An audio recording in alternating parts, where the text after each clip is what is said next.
স্বাধীন বাংলাদেশে সরাসরি রাজনীতির সুযোগ পেয়েই আর্থিক নিশ্চয়তার উপর জোর দেন জামায়াতে ইসলামী। কেবল যে আর্থিক নিশ্চয়তা তাও নয়, খ্রিস্টান মিশনের মতো বিভিন্ন দাতব্য প্রতিষ্ঠান খোলেন সমর্থক বাড়াতে।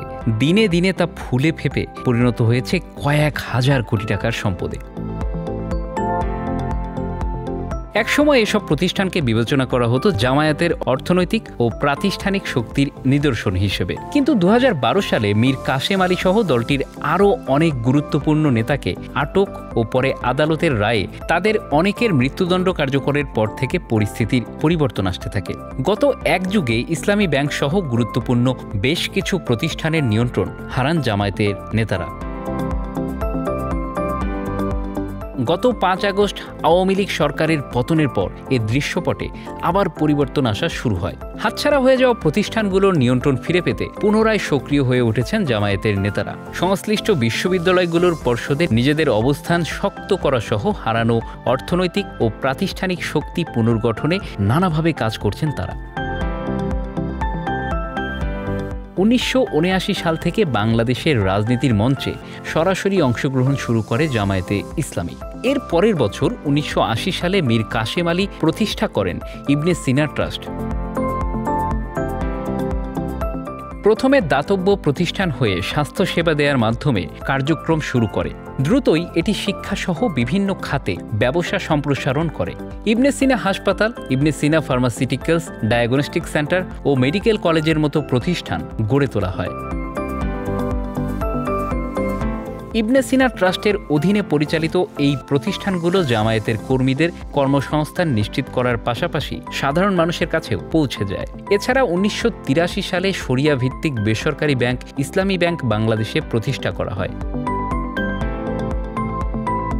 মীর কাশেম আলীর ফাঁসি হওয়ার পর এই ব্যাংকের মালিকানা ইবনে সিনা ট্রাস্টের হাতেই ছিল, যদিও পরবর্তীতে মালিকানা পরিবর্তন হয়। তবে কর্মীদের মধ্যে বড় একটি অংশ জামায়াতের আদর্শে বিশ্বাসী। ইবনে সিনা ফার্মাসিউটিক্যালস পুঁজিবাজারে তালিকাভুক্ত হয়ে নিজেদের জায়গা পাকা করেছে। সব ধরনের টেস্টে ২৫% ছাড়ের ঘোষণা দিয়ে ইবনে সিনা ডায়াগনস্টিক সেন্টার দেশ জুড়ে ব্যাপক প্রসার লাভ করে।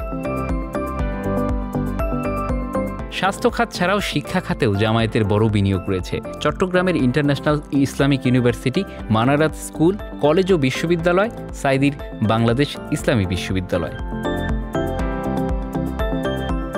এর বাইরেও আরও অনেক বিশ্ববিদ্যালয় আছে যেগুলোর মূল বা সিংহভাগ মালিক জামায়াত নেতারা, যেমন নর্দার্ন ইউনিভার্সিটি ও eastern university, Asian university Bangladesh. এসব প্রতিষ্ঠান থেকে আয় হয় হাজার হাজার কোটি টাকা। এছাড়া তাদের সরাসরি পরিচালিত বেশ কিছু কোচিং সেন্টার রয়েছে। বিশ্ববিদ্যালয়ে ভর্তির জন্য ফোকাস, মেডিকেলে ভর্তির জন্য রেটিনা, ইঞ্জিনিয়ারিংয়ে ভর্তির জন্য কনক্রিট, কনসেপ্ট ও এক্সিলেন্ট কোচিং সেন্টারগুলো মূলত জামায়াত শিবিরের বিভিন্ন ফাউন্ডেশনের নামে প্রতিষ্ঠিত ও পরিচালিত। দৈনিক নয়াদিগন্ত, দিগন্ত টেলিভিশন ও দৈনিক সংগ্রাম পত্রিকা তাদের দলীয় পত্রিকা ও টেলিভিশন মাধ্যম।